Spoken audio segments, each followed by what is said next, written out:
Okay, so this is the page that's about the Democratic Republic of Congo.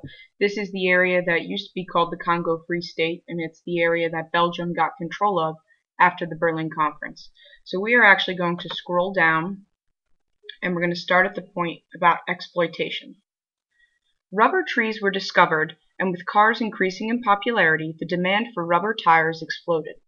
The Congolese population were forced to collect rubber for export. Any locals who resisted were abused, killed, or their families taken as hostages.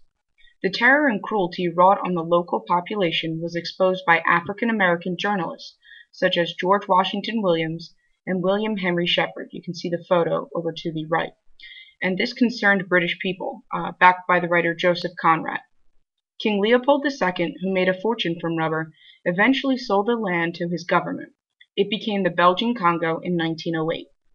The Belgian authorities did abolish much of the cruelty after 1908, but the forced labor of locals still continued as mineral wealth was discovered, for example, gold. Anti-colonial movements sprung up, one centering around the new Kimbanguist Church. After World War II, calls for independence became stronger.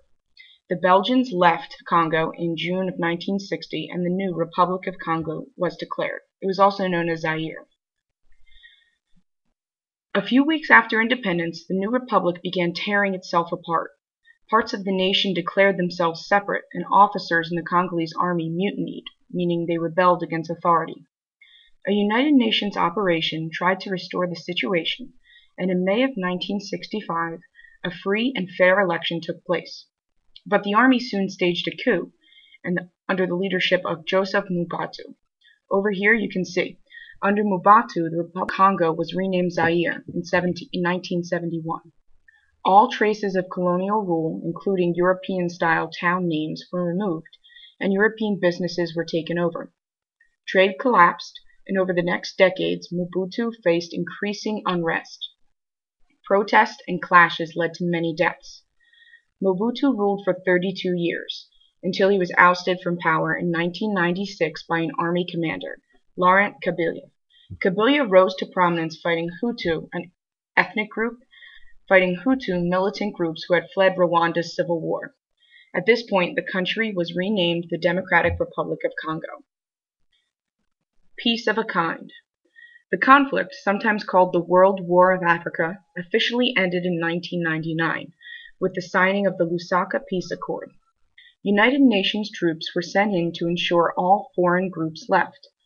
MONUC was formed, which stands for the Mission de l'Organisation des Nations Unies. It's French, but you can get it. And this group, MONUC, was aimed at stabilizing the region.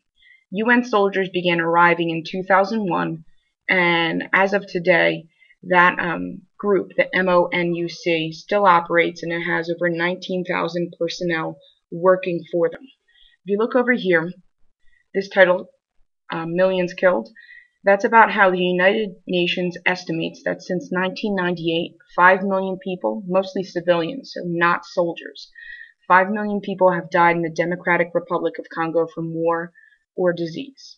As an update down here, in December of 2005, a new constitution was created. Joseph Kabila, who was the son of Laurent Kabila, is the current president of the Democratic Republic of Congo, and he was re-elected in November of 2011.